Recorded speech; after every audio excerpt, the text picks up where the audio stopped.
We meet again, and I think this is probably the last reading um, before the book comes out. And again, if you haven't ordered it, please do. And what I thought I would do in this last session with you is to tell you what the 8 conversations are that I cover in the book. And each of those chapters has 1 or 2 true stories, names changed, of course, about an individual or a couple who had a certain issue or was struggling with something and how this particular conversation helped.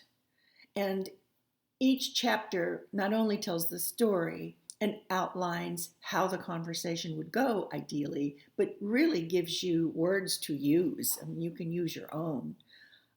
And for this, I have on one of my favorite sweaters. I don't know if you can see, but it says lover, not fighter. And I love this sweater, and especially this time of the year, I like to wear red. So, yeah, I'm a lover. I don't want to fight, and you don't want to fight either. And so what I did in my marriage was I just ducked and ran. I just clamped up, I closed down, I shut the door, I ran out the door, I avoided the conversations, and gradually, then suddenly, we got to the place where it was unfixable. I don't want that for you. So here are conversations that are going to be so helpful for you. The first one is, do I want this relationship? And there's a twist here. You really cannot answer that question until and unless you can answer a more important question first, which is, how is my own life working for me? How am I doing? That's the dog door that I mentioned in our first session. How is my life working? Am I fulfilling the plot, what I was meant to be in my life? Because if I'm not, it would be easy for me to think that my partner is the problem when the problem could be me, that I haven't come to grips with the fact that I am entitled to live a life that is deeply satisfying to me, and that I haven't compromised to the point where I've lost pieces of myself. So that conversation is with yourself, and then, of course, you will share it with your partner, and ask, here's what I've clarified that I really want for myself. Um, how do you think I'm doing? Where do you think I'm off? It's a very thought-provoking conversation, and hopefully it will get your partner thinking along the same lines. Well, is my life working for me? And if not, what do I need to do? Because your partner might be looking at you thinking you're the problem when he or she is. The second is clarifying conditions. My conditions, your conditions, our conditions. And this is a wonderful conversation that can really actually unfold over time. You won't necessarily discuss every single thing about this, every single condition that you identify in one long conversation. You might just take them one at a time. You might say, this is a condition for me. What do you mean by that? Let me clarify. Let's talk about it. Does this make sense? How do you feel about it? Would this be a condition for you? It's one of the most bonding conversations there can be, and it allows you to connect at a much deeper level than before with your partner. And that's really what Fierce Love is aiming at all the time. The third conversation is, how are we really? No plan survives its collision with reality. And reality has an irritating habit of shifting, which seriously complicates our fantasies about how things were going to go. So, do you know how you really feel right now about your relationship and the future stretched out in front of you? Do you know how your partner is feeling, what thoughts he or she is having about the quality of your relationship? what's working, what might not be working, how he or she feels about the future in front of you. Again, a very, very rich conversation for you to have. And it's one you should have from time to time. I would say at least once a year. The next one is getting past, honey, I'm home. It's sort of the how are you? I'm fine. How are you? I'm fine. Good. Okay, we're done with it. Since the most important thing about fierce love is our ability to connect with a person who is so important to us at a deep level. We have got to get past the honey, I'm home. And, did you walk the dog? Could you pick up some chicken on your way home? All that stuff. There's nothing wrong with all that stuff. It just isn't enough.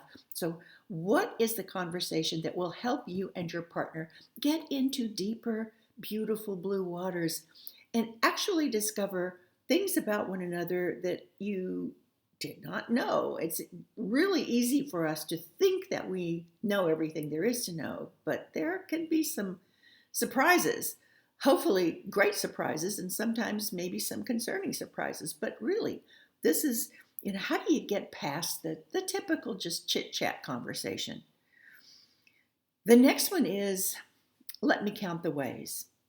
This is about letting your partner know specifically what it is about him or her that you love, that you appreciate, and just saying thank you, that was great, good job, that doesn't cut it.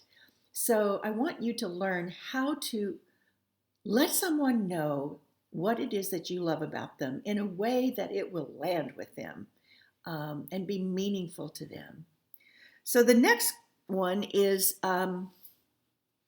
it's not you, it's me. And this is the one where if any part of our relationship is struggling, this is where we look at the end of our own noses and say, okay, where are my fingerprints on this issue? What have I contributed? What am I doing that is perpetuating this thing that I don't like and that my partner doesn't like either? And acknowledging it to your partner and saying, this is what I recognize that I've been doing or how I've been thinking or feeling. And I think it's a problem. And I want to apologize for it. I don't want to do that again. And here's what I'm doing to change it, because our relationship is incredibly important to me. And so I apologize. I'm sorry. Here's what I'm going to do differently from now on. It's amazing what happens when someone issues a very sincere apology and is specific about what it is that he or she is apologizing for and recognizing. The next one is it's not me, it's you. So sometimes our partners do or say things that really are troubling. And how do we bring this up to them in a way that doesn't anger them, upset them, have them shut down? And often we're just so nervous about that conversation that we just don't have it. And of course, nothing is going to change, nothing is going to get better.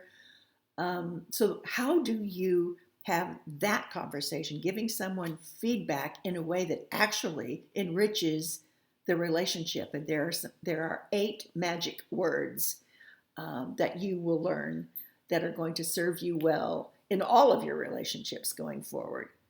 The next one is I love you and I don't love our life together. This is when you have given feedback multiple times. Nothing is changing. It's like you can see what's on the end of your fork. And it's sad and it's upsetting. But rather than just bolt, fold your tent and sneak away in the night, this is a conversation that your partner deserves to have with you. So how is it that you tell someone, gradually, I can see a suddenly from here that I don't want. I don't think you want it either. I want to talk with you about it because there really, if we cannot resolve this particular issue or this set of issues, I'm not going to want to stay in this relationship. So, again, how do you have that conversation in such a loving way that if there is hope for this relationship, it will reveal itself and you can both make whatever shifts you need to make to get back on track? And then there is a chapter about, I've titled it Love After Love. What happens if a relationship ends? Is that a failure? What now? Must you? My dog is sneezing like crazy over here. I hope she comes over. I'll show her to you. Does everybody have to be married? Does everybody have to be in a traditional relationship? I've traveled quite a bit around the world teaching fierce conversations, and one of the things that I have seen is that there is more than one right way to live a life. Well, there is more than one right way to structure a relationship. Katharine Hepburn is famous for having said, "I don't think men and women were designed to live together. I think they should live next door and visit from time to time." And a lot of my women friends have said, "Yeah, that would be just great." I'm not suggesting that for you. I'm just saying that the traditional marriage, the traditional idea of men and women being together, couples being together, may not be right for you. And why that is okay and what might be there for you. Love exists in so many different forms. And we can have connections with people throughout our days, even connections with animals, connections with nature, that fill us with joy and are not dependent on another person in our lives.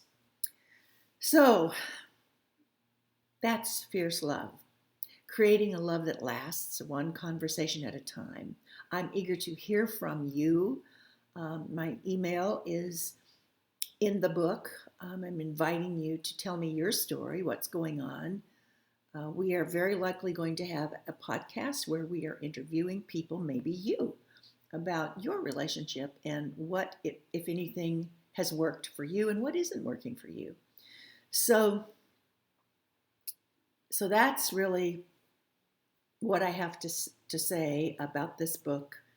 I wish I could just physically put it in your hands right now and that you could find a quiet place to begin reading, because I really do believe that this will wake up any relationship that you have, even a great one.